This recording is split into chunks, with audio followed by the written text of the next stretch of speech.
ska vi åka till Rovaniemi och ligga en natt där.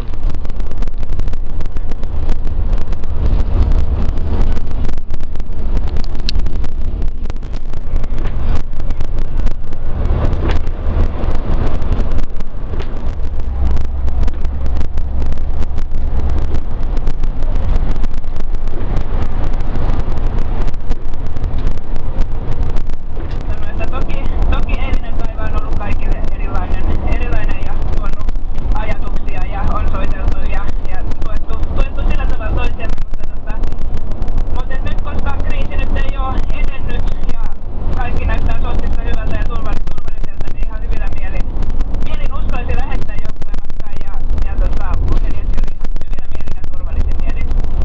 Paralympiakomitean viestintäpäällikkö Leena Kummu, onko mahdollista, että urheilijat joutuvat tulemaan kesken pois?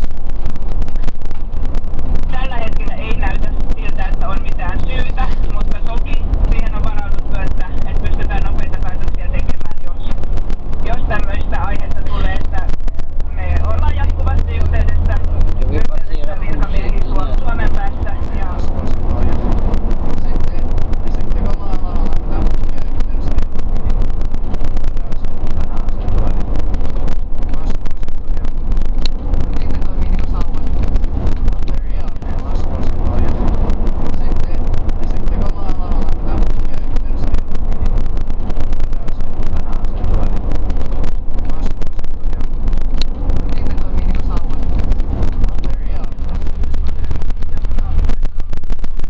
Vasemmalle liikkeelle komean rakennuksen vastakkaiselle puolelle.